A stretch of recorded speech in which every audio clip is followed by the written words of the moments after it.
In this video, we'll be taking a look at 3 college football games happening on September 16, 2023, and providing you with free team picks and total picks for each one of those games. So 2 picks for each game, 6 picks in total. Welcome back to Cash Out Sports. Let's dive right into it. Oh, and don't forget to subscribe and to click the bell icon to get notified as soon as these videos get released, so that you have more time to plan out your bets as we provide these videos on a daily basis. I can guarantee that you'll have all the important information that you'll need on these 3 college football games after fully watching this video.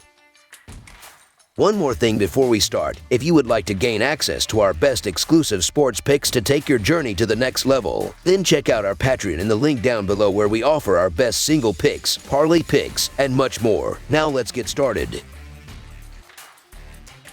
Hawaii versus Oregon. The Oregon Ducks return home after surviving a scare at Texas Tech a week ago, as their old friend quarterback Tyler Show, quarterback at Oregon from 2018 to 2020, had the Red Raiders on the brink of the big upset. Show was replaced at Oregon because of his turnover issues, and despite throwing 3 touchdowns on 282 passing yards and rushing another 23 times for 101 yards against the Ducks, it was Show's 3 interceptions that enabled Oregon to climb back into the game, the last one ultimately sealing the game for the Ducks, bumping up a 31-30 lead late to the 38-30 final score. Oregon should not have needed to outscore Texas Tech 20-3 in the final frame to earn the win, as the second and third quarters for the Ducks were nothing but a lost cause. Oregon was outscored 20-3 in that 30-minute stretch to fall behind by 2 scores, as this Ducks program goes through a few lulls like that every year, and they usually end up costing Oregon in the win column. This time it didn't though, as the Ducks now get to welcome in a Hawaii Rainbow Warriors program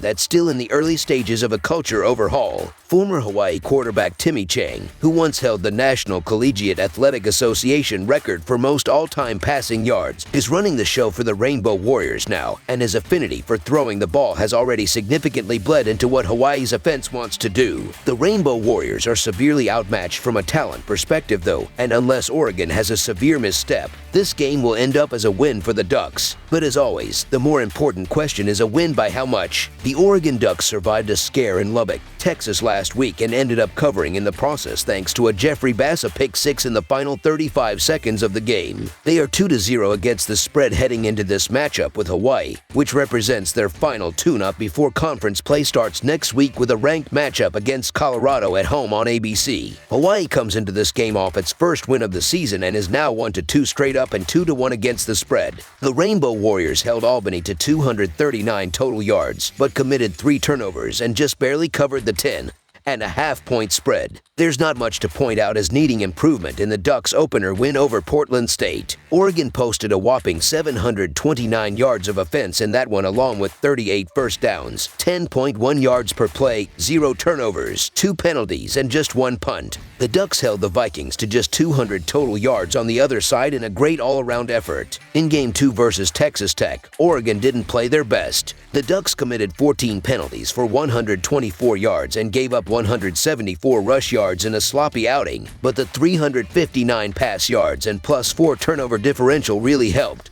The Ducks really need to sharpen up for Game 3, but they should be just fine on the cover. So the Oregon Ducks to win and cover the spread as favorites is our full game side pick. The Hawaii offense should have enough success to contribute to the total. Last week, the Ducks gave up 174 rushing yards and nearly 300 passing yards, needing 4 turnovers to win by 8. They won't need to play their starters all game this week, which could help the Rainbow Warriors get one more score too. The Ducks dropped 81 points on Portland State in Week 1, 57 of which were scored while Bo Nix was taking snaps through the first drive of the second half. Oregon should be able to score at will against the Rainbow Warriors, similar to the way it did against Portland State, given the fact Hawaii yielded 37 points and 406 yards to Stanford in Week 1, a team that ranks 90th in opponent-adjusted offensive efficiency and lost to USC 56-10 last week. In its 2 games against Football Bowl subdivision opponents, Hawaii ranks 130th in opponent-adjusted defensive efficiency. Furthermore, the Rainbow Warriors yielded 12 combined explosive plays to Vanderbilt and Stanford, which does not bode well for them against the Ducks, who are top 30 in explosive plays last year and already have 15 through 2 games this year. The over 6-0 in Oregon's last 6 home games against non-AP ranked opponents will be the winning bet on the total in Saturday's Hawaii-Oregon non-conference clash in Eugene.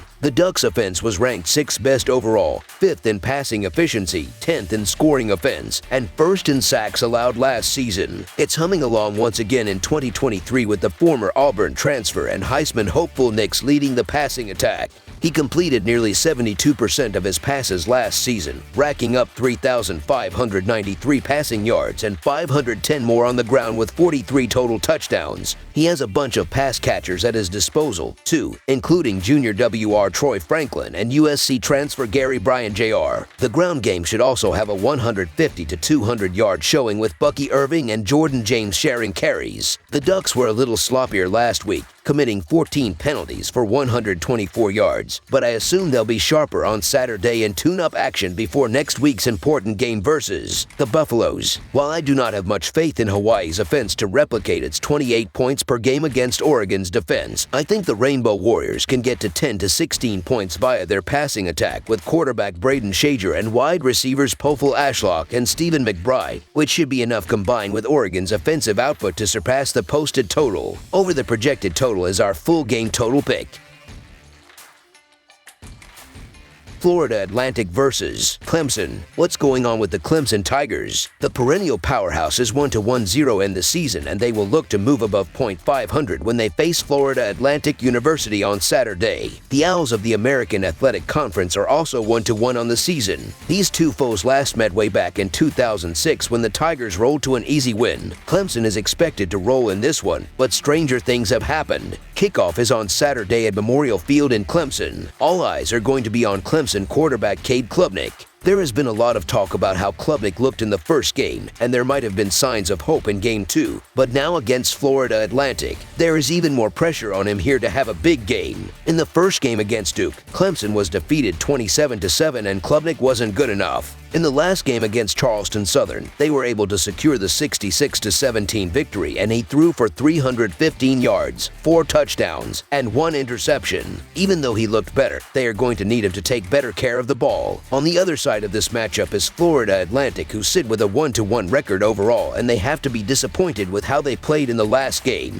In the first game, Florida Atlantic faced off against Monmouth, and they were able to secure the 42-21 victory. In the last game against Ohio, though, Florida Atlantic only managed 10 points, and that led to the defeat. In the last game, Casey Thompson threw for 180 yards, but he also had 2 turnovers. The top rusher only had 23 yards on the ground. In this game, the defense will need to be good, but they also need to find a way to get the offense going here. We learned absolutely nothing about Clemson last week in their win over a cupcake opponent, and we still have questions about the quarterback, who turned it over twice last week. Unfortunately, we won't learn much this week either. I really don't actually think Florida Atlantic is good, but I also look for Clemson to take a big step backwards. Klubnik isn't the answer for Clemson, and he's going to continue to have turnover issues in this game. I think Clemson wins this one comfortably, but keep in mind that Clemson also has Florida State on deck next, so there may be some cards kept close to the vest for Clemson here. Florida Atlantic is going to score at least 21 points here, and that is going to be enough to keep them close. I don't expect it to be tight, but I think Florida Atlantic could do enough here to keep this one within the number. Expect Florida Atlantic is going to keep it within 2 touchdowns, so the Florida Atlantic Owls to cover the spread as underdogs is our full game side pick. I don't know how much success the Owls will be able to find in terms of offense in this game. They managed just 10 points last weekend against a group of 5 schools in Ohio. However, Florida Atlantic boasts a prime receiver in LaJohntay Wester,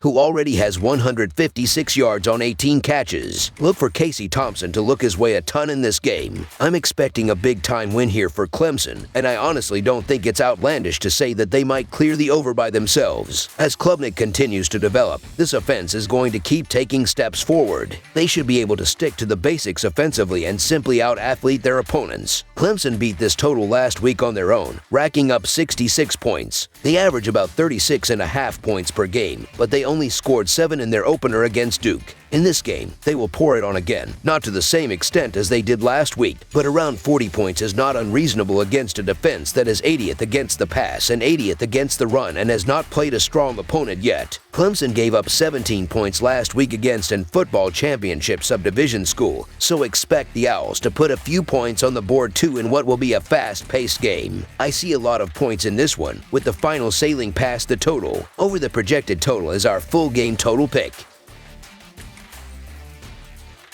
Wyoming versus Texas. The Wyoming Cowboys pay a visit to Austin, Texas and DKR Texas Memorial Stadium on Saturday to play against the number 4 ranked Texas Longhorns. Wyoming has won each of its first 2 games after opening the season with a 35-33 victory over the Texas Tech Red Raiders, followed by a 31-17 victory over Portland State. Texas is also perfect through its first 2 games after opening with a 37-10 victory over Rice, followed by an impressive 34-24 victory over the then number 3 ranked Alabama Crimson Tide. Wyoming will play without running back Dwayne McNeely, wide receiver Will Pellissier, and running back Harrison Whaley. Running back C.J. Baxter is questionable for Texas. For starters, the Longhorns are finally back right. They defeated Alabama on the road and announced themselves as one of the best teams in the country. It was likely the biggest win for the program in well over a decade, and one of their biggest wins this century. Now they've got to take on a quietly very solid Wyoming team that's already knocked off Texas Tech this season after a week in which the whole college football world will have showered them with nothing but well-deserved praise. There's an obvious letdown spot for the Texas Longhorns after beating Alabama last week and instantly jumping into the playoff conversation. The Wyoming Cowboys beat Texas Tech in double overtime as a season opener and has stopped the run defensively at a decent clip.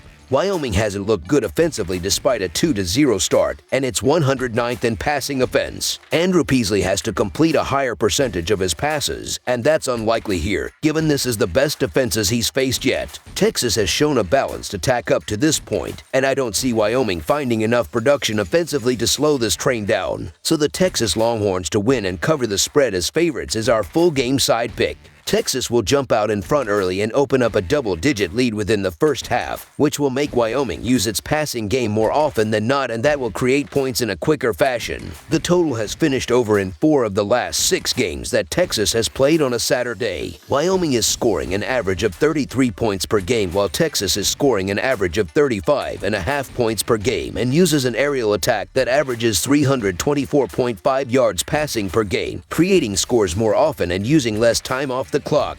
Quinn Ewers is starting to look like the real deal. He has yet to turn the ball over, and he has slung it for 609 yards and 6 touchdowns. After what I saw from him against Alabama last weekend, I don't think we see a letdown here. Ewers was making big-time downfield passes and making it look easy. This is a very skilled receiving core, and I think the Longhorns pour on at least 5 touchdowns on Saturday. On the flip side, I'm expecting Wyoming to score a fair amount. I don't think that's outlandish to say considering they've amassed 66 points over 2 games. That includes the 35-point performance over fellow Big 12 school Texas Tech. I believe that we're in for a barn burner. Over the projected total is our full game total pick.